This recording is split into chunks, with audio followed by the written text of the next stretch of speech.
Bem, gente, boa noite. Há 2 meses, aproximadamente, nós iniciamos uma conversa sobre esse mercado, né, de arte e negócios. Eu percebo que, nesses 2 meses, todos nós aprendemos muito, né? Eu vi aqui projetos maravilhosos que vocês trouxeram, né? E percebi, ao longo do percurso, que muito do que nós conversamos está efetivamente servindo para vocês, de alguma maneira, né, para rever alguns princípios, para retomar alguns valores, para alterar alguns conceitos, né, diante de um novo olhar, uma nova possibilidade de entrar nesse mercado que tantas vezes parece ser tão hermético, tão distante, tão difícil para o universo das artes, né, para as pessoas que atuam nessa área das artes. Então, hoje, de fato, é a nossa última aula, né? Eu havia entendido que nós teríamos mais uma, mas depois nós vemos isso.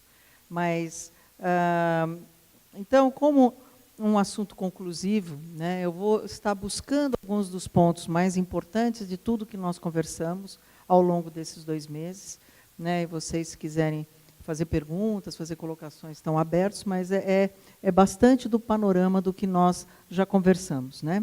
Então, nós temos que, quando pensarmos em cultura, né, nós temos que pensar, né, o Brasil da cultura, não é só a cultura no seu âmbito, né, universal, a gente já discutiu isso, realmente é uma das áreas que mais cresce, que mais tem investimentos. É um setor que está trazendo para o cenário mundial uma série de perspectivas novas, né? Hoje nós já podemos nos sentir um pouco mais à vontade de vermos que todos os trabalhos que fazemos, na sua conclusão, são produtos de entretenimento. Não quero dizer que nós tenhamos que transformar a arte, transformar a produção artística em produto. Mas, no seu formato final, para ser entregue para a sociedade, para se relacionar com a sociedade, aí sim nós temos que olhar para ele de uma maneira diferenciada, né? E o Brasil, diferentemente de praticamente todos os países, ele oferece leis de incentivo à cultura, nós já discutimos isso, nas 3 instâncias do governo, federal, estadual, municipal. Ele também oferece editais, que eu brinco, que é sempre, eu não sei se eu cheguei a mostrar isso para vocês, mas eu acho que muitos dos editais é um vestidinho, tubinho justo, tamanho 38. Né? Nem todo mundo entra. Né? Então, a gente começa a perceber que eles de uma certa maneira, é uma maneira democrática que as empresas, né, estatais e privadas estão buscando para abrir possibilidades de uma aproximação com o mercado artístico, que o artista ele entra em contato diretamente, mas, por outro lado, ela estabelece uma série de regras e cria uma série de dificuldades de interlocução, fazendo com que o artista tenha que se colocar dentro do modelo exigido, né? Daí fica um monte de Barbies, assim, bonitinhas, iguaizinhas. Então, diante dessas possibilidades, a gente passa a pensar muito em arrecadação.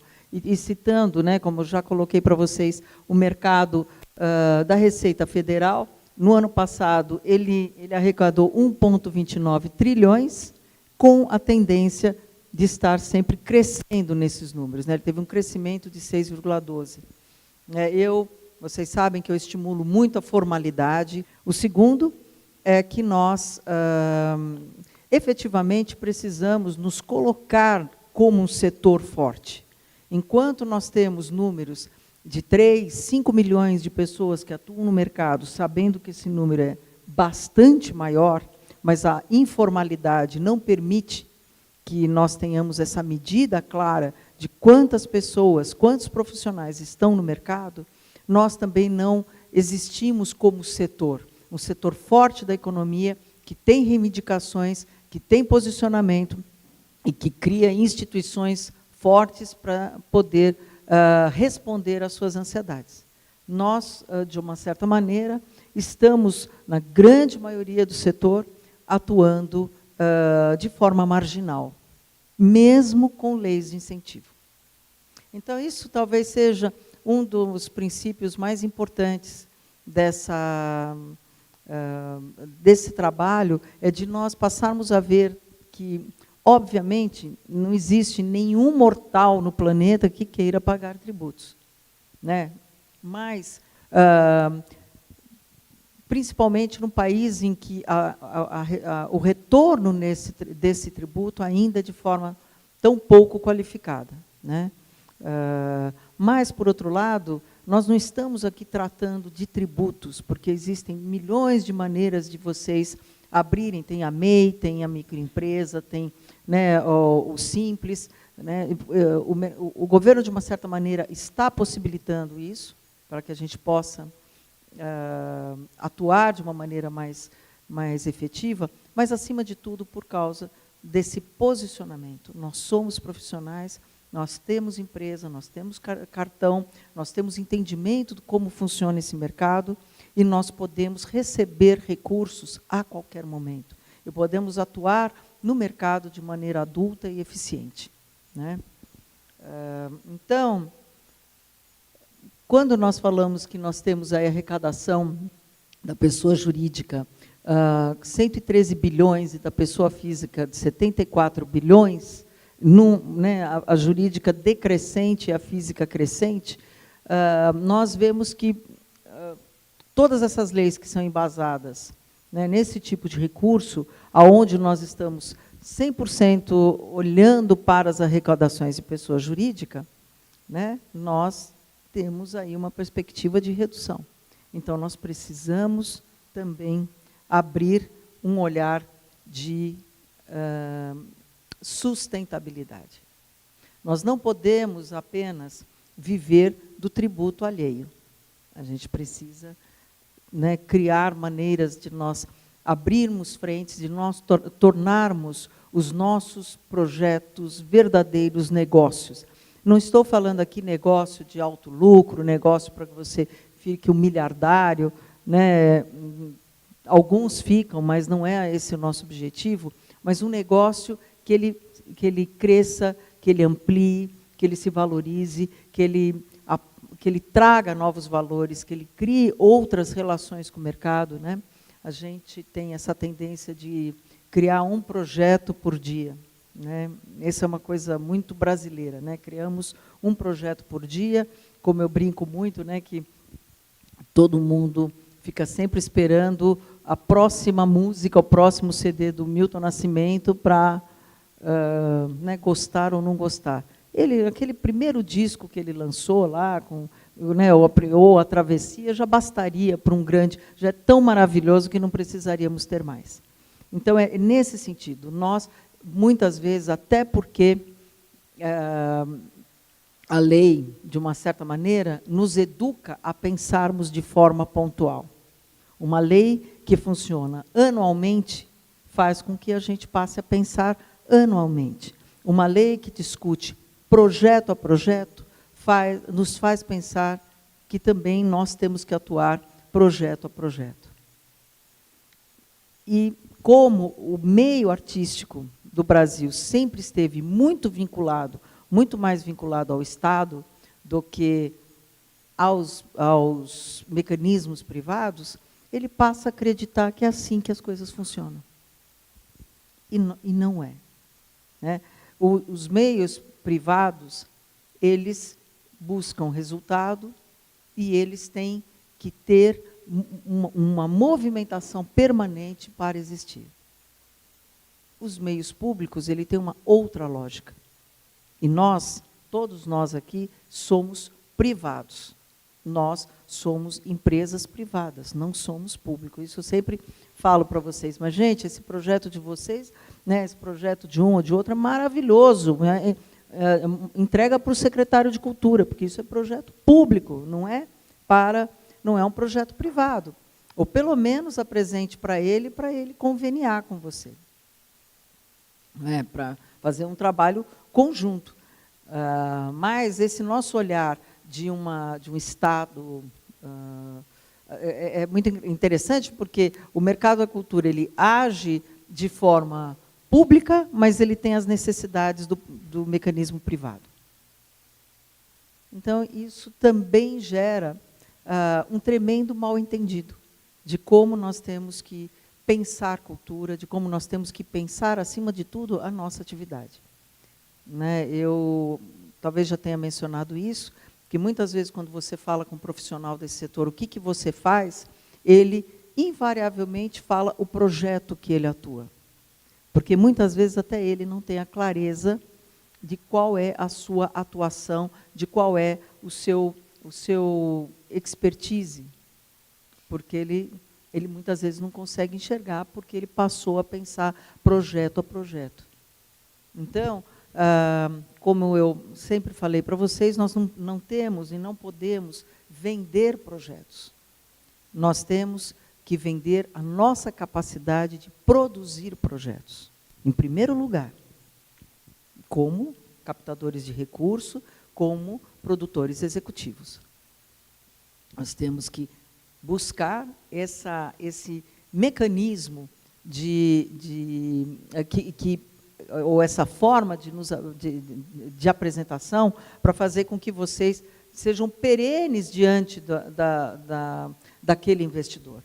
Porque senão aquele investidor, quando você levar o segundo projeto do ano seguinte, porque todo ano você faz um novo, o cara fala, mas você não é aquele projeto do Jaguar Cibernético? Você não é do projeto, entendeu, da música na praça, não é do projeto Caraminhola, sei lá qual. Então, e agora está com música erudita, está fazendo outra coisa, como é que funciona isso? Porque ele não compreendeu que você não faz parte do projeto. Né? O que não significa que você não deva apresentar cada um dos seus projetos de maneira absolutamente dedicada, como se fosse seu. Mas, ali naquele momento, diante de um investidor, né, você é muito mais do que isso. Você é um profissional que, como ele, tem uma competência e tem uma qualidade que, naquele momento, ele representa aquela instituição. Mas que você pode encontrá-lo em várias outras empresas, porque ele se enxerga como profissional. Ele não fala, eu sou a empresa. Né? Hoje em dia, ninguém mais fala isso. Né? A gente não usa nem mais, eu visto a camisa da minha empresa. Né? Isso já é um termo que até essas áreas corporativas já não querem muito utilizar esse termo. Né? Mas a gente tem que conhecer profundamente o nosso projeto, conhecer todas as possibilidades que ele oferece e mostrar para esse investidor que, se não for isso exatamente que ele precisa, que a gente pode buscar algum caminho para atendê-lo, dentro desse nosso expertise, qual que é? O que nós temos de patrimônio? O nosso maior patrimônio, como captadores e como produtores executivos, de fato, é o nosso relacionamento claro e integrado com a área da cultura, com todas as possibilidades de disciplinas e de profissionais que a cultura oferece. Né? Não é nunca um único projeto. Então, a pergunta que a gente sempre fala, como usufruir da lei? Elaborando um projeto que está integrado às exigências da lei e ter o seu orçamento aprovado pelo MINC. Basicamente é isso. Né? Mas como elabora, não sei o quê. Olha, gente, é saber escrever. Se você sabe escrever, se você tem um raciocínio claro e sabe qual é o seu objetivo e por que você tem esse objetivo, que é a justificativa, e entende aonde você quer chegar com esse projeto e faz um orçamento, é isso, ponto final. Não precisa ter muito mais do que isso. Se vocês olharem qualquer site de PROAC, de PRONAC, é o famoso preencha os espaços vazios. É uma questão redacional apenas, redacional. O difícil é saber qual é de fato a sua ideia, qual é de fato o seu projeto, no que você realmente está querendo trabalhar. Né? Até porque a área da cultura, ela tem essa super, né, diferença. Né? A área da cultura, eles acreditam muito que tem esse plano mais de responsabilidade social, que quer mudar o mundo, que quer fazer né, tudo. Não está fazendo tudo, vai fazer especificamente o teu projeto, de alguma maneira. Daí você começa a entender qual é a sua responsabilidade, né, e qual é o foco do seu trabalho, e escreve o projeto. Se vira. Se você tiver uma outra ideia, faz outro projeto, mas a mecânica é muito simples. Agora, como captar recursos? É disso que nós tratamos agora, né? Porque isso é uma outra história, é um outro conceito que o mercado, daí sim que o mercado das artes foi colocado a partir da criação, especialmente a partir da criação dessas leis, e que ele agora, pela dificuldade de entendimento do macrosistema, de entendimento das leis, dos encaminhamentos e até do entendimento de como funciona o mercado de investimento, ele acha que é um bloco intransponível. Então, o que nós precisamos ter como a compreensão básica do negócio da cultura? É que o marketing cultural, que eu até não gosto desse termo, eu estou usando porque isso é citado em alguns livros, mas o marketing que se utiliza da cultura, ele se utiliza porque é uma estratégia que leva o patrocinador a agregar valor às suas marcas. Basicamente é isso. Então, tem um termo hoje muito utilizado no marketing, que é o branding, que é a marca, né? Fazer a marca, a construção de valores de marca. A área da cultura, ela traz esse significado. E ele também ele tem a ver com o valor da marca, com a identidade e com os valores subjetivos associados ao seu nome. É lógico que a gente pode encontrar uma série, e encontramos o tempo todo, uma série de patrocinadores para projetos que você não tem ideia de como a pessoa conseguiu, né, fazer aquela captação de recursos.